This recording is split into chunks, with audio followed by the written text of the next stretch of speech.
Hi everyone. Thank you for joining me on my channel and logging in and taking out time to watch this video. My name is Vandita and I know I have not been very regular in making videos, but you have to excuse me. I was not getting that kind of time. But today the topic that I'm taking up is very important. There are around 10 to 12 investors who have actually asked me this question, and I thought it's my responsibility and my duty to actually guide the investors who are, facing such troubles in understanding what they have to basically do. What is the question now, right?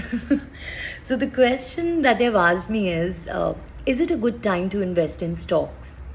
And should I redeem? Some have asked, do we redeem our investments, whatever we have made? So these are the questions that are coming up in their mind. Now, they want to understand if they want to invest in stocks, how do they do that? Okay, now that's a very, very interesting question. There are a lot of things that could be done. But now, why are these questions coming in an investor's mind? We understand, that the market is extremely volatile.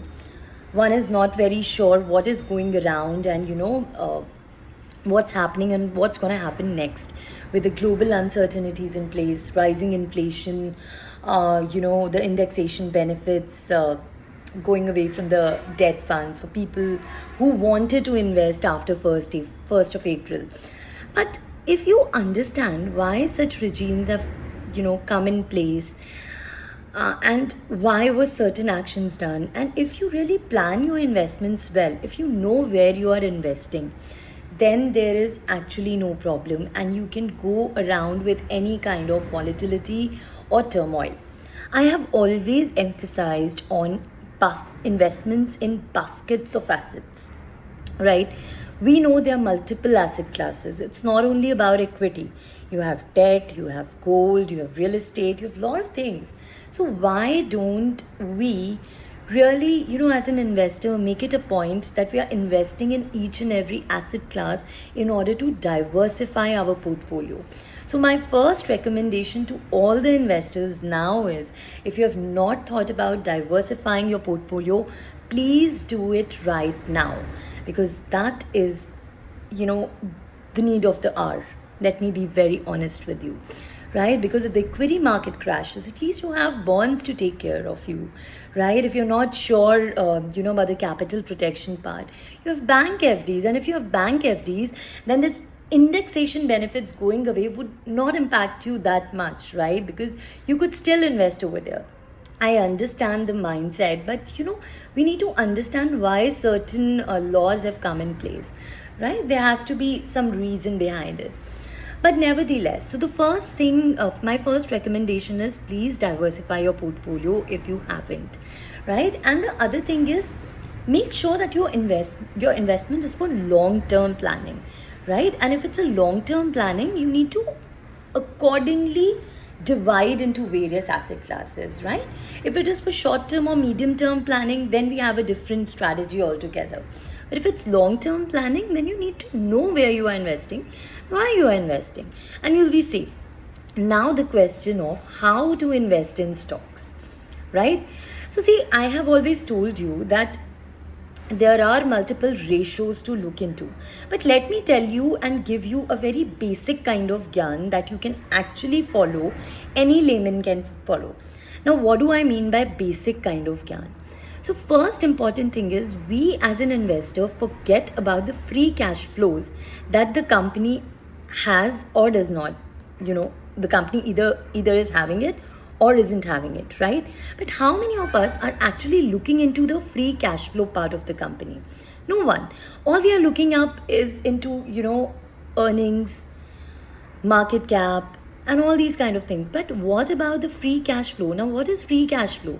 Free cash flow is the amount that the company has, and it does not get impacted with the future growth, right? It is not having any involvement in the company's future growth plans. Now, there could be investments, operating cost in a company. There could be other kind of costs involved, right?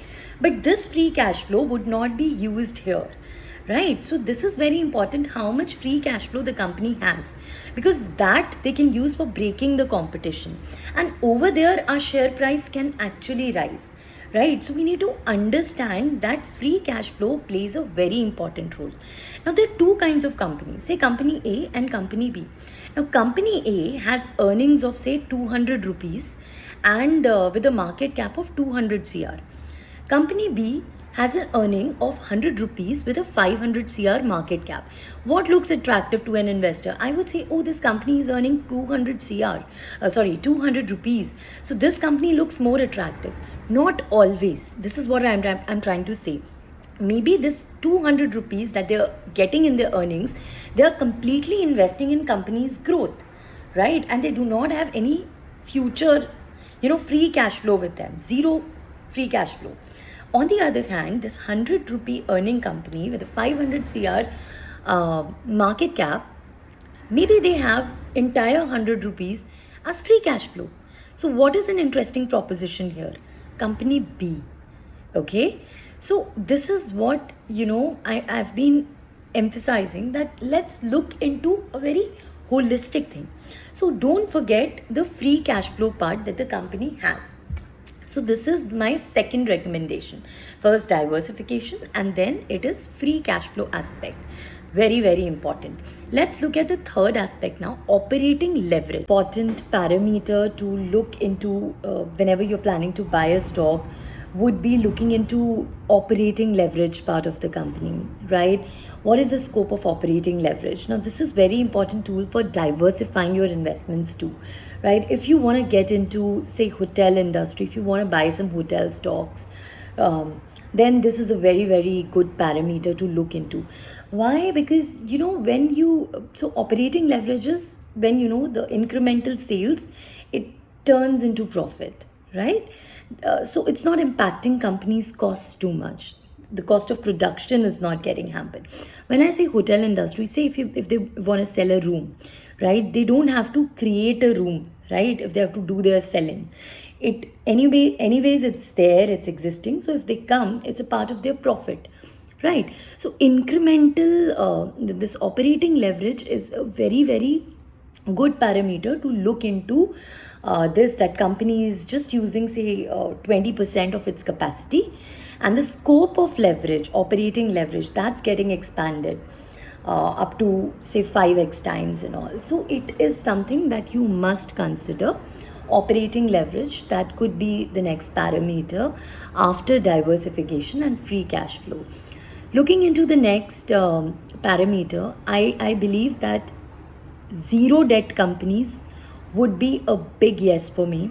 And any kind of debt, if a company is having, I would not buy it as an investor. Why? Because, see, we need to understand the company, if they're having debt, that means they're taking loans for running their company, right? For their general operating costs, they're taking loans, and they need to pay these loans, right? So they would be doing a lot of pledging of shares also. And if the share price is going down, then definitely they have to pledge more shares. So whose profit is getting impacted? Mine as an investor, right? So I would not want to invest in a company with debt. So zero debt would be another very important parameter when we are planning to pick stocks, right? Moving on, I would say other than these, you can also look into good management practices or clean management. That is also very, very important parameter. Where you are investing, you are making it as a part of your asset, right? You're buying that company's share, so you are actually becoming part of that company, right? And it is very important as an investor that you actually look into the best practices, clean balance sheet, good management, and those kind of things should not be ignored. And a lot of these things are missed when investors are actually looking into multi-bagger stocks, but they actually forget multi-bagger stocks is not just about earnings. So we say that the earnings are going up, this is the next multi-bagger stock. No, no, no. So you have to also consider the re-rating aspect of that multi-bagger stock. Earning is not the only criteria. Re-rating is, maybe the company is very small right now, but a group like Tata, right, they see some potential in that thing and they plan to buy that. So the company gets re-rated. Why? Because a company like Tata is planning to buy this, right? So you look, these are the multi-bagger stocks. Now you want to, maybe the price has gone up, but these are the stocks that you would want to invest in. And with that, I really hope that your questions were well answered. If you have anything else, please do write to me. I will try to answer to the best of my capacity. But for now, thank you very much for your patience. Bye bye.